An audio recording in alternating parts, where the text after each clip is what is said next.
Girlfriend के झगड़े में जिगरी दोस्त बना कातिल, दृश्यम फिल्म जैसा कांड। उनके बीच अच्छी दोस्ती थी, दोनों बेस्ट फ्रेंड थे, पर एक लड़की दोस्ती के बीच दीवार बन गई।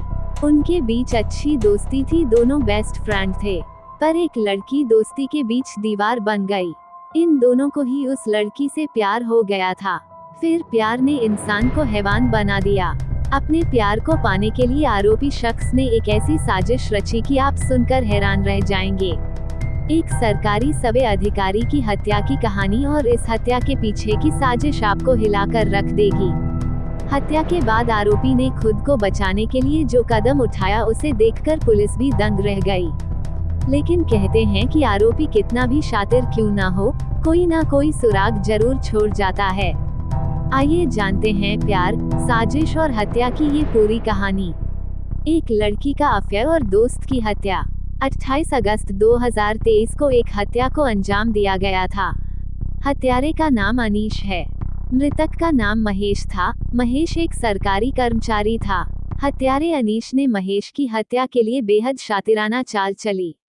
पुलिस से बचने के लिए उसने ऐसा जाल बुना कि पुलिस भी चक्कर खा गई थी।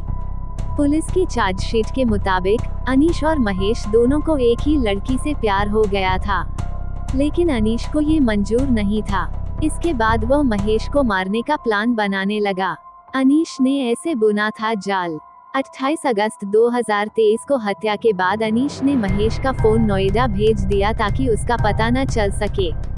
उसने महेश के व्हाट्सएप अकाउंट तक यूज किया और सैड स्टोरी लगा दी लोन को लेकर।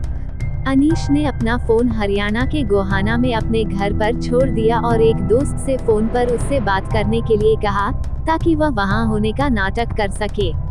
40 से पूछताछ की और फिर से अनीश को पकड़ लिया। पुलिस ने चार्जशीट में अनीश को मुख्य आरोपी बनाया है। पुलिस ने अनीश को पकड़ने के लिए 40 से ज्यादा लोगों से पूछताछ की। चार्जशीट में हत्या और सबूत छिपाने का आरोप लगाया गया है। चार्जशीट के मुताबिक हत्या की प्लानिंग 1 महीने पहले ही बनाई गई थी, जिसे अनीश ने महेश से गर्लफ्रेंड का बदला लेने के इरादे से अंजाम दिया था। जांच में पता चला कि अनीश ने महेश को बताया था कि उसे सेटिंग के जरिए सरकारी नौकरी मिली है और इस तरह वह 3 लाख रुपए में लोगों को एमटीएस की नौकरी दिला सकता है। महेश ने उसे 9 लाख रुपए दिए, जिसमें से उसने 4 लाख रुपए खर्च कर दिए। समय कटता रहा। इसी बीच अनीस की ऑफिस में ही एक गर्लफ्रेंड बन गई। महेश की भी अनीस की गर्लफ्रेंड पर गंदी नजर थी। वो उससे नजदीकियां बढ़ाना चाहता था, लेकिन अनीस को जब ये बात पता चली तो उसने इसका विरोध किया। इसी बात को लेकर महेश और अनीस में बहस हो गई। महेश ने अनीस को बहुत कुछ उल्टा सीधा बोल दिया। इससे अनीस के मन में महेश के लिए नफरत पैदा हो गई। आहत होकर उसने महेश के मर्डर करने का प्लान बना लिया। फिल्म दृश्यम जैसी कहानी। हत्या से पहले अनीश 3 दिन की छुट्टी लेकर अपने गांव गोहाना चला गया था। वहां वह अपने 2 दोस्तों से मिला और उन्हें बताया कि वह मेडिकल लीव पर है, लेकिन उसे हरियाणा में किसी से पैसे लेने हैं। उसने अपना फोन घर पर छोड़ने का प्लान बनाया और एक दोस्त से अपने फोन नंबर से दूसरे दोस्त को कॉल करने के लिए कहा।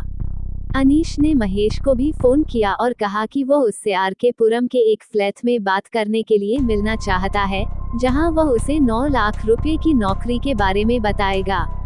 इसके बाद उन्होंने साउथ दिल्ली की एक दुकान से 5 बड़े पॉलीथीन बैग खरीदे। रिंच से हत्या कर दी।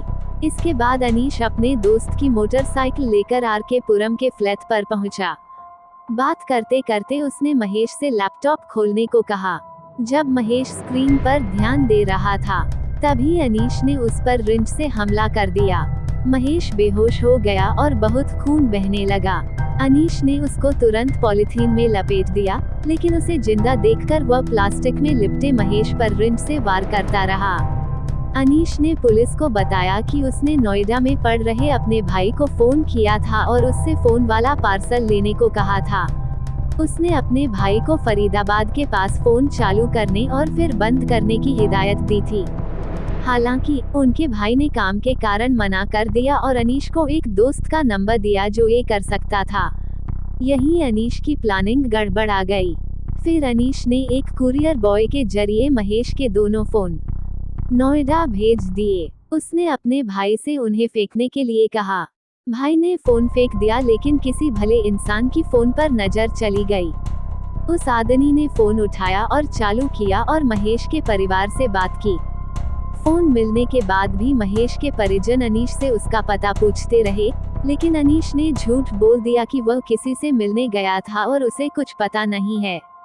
वह दिखावा करने के लिए उसने महेश को ढूंढने में मदद करने की पेशकश भी की।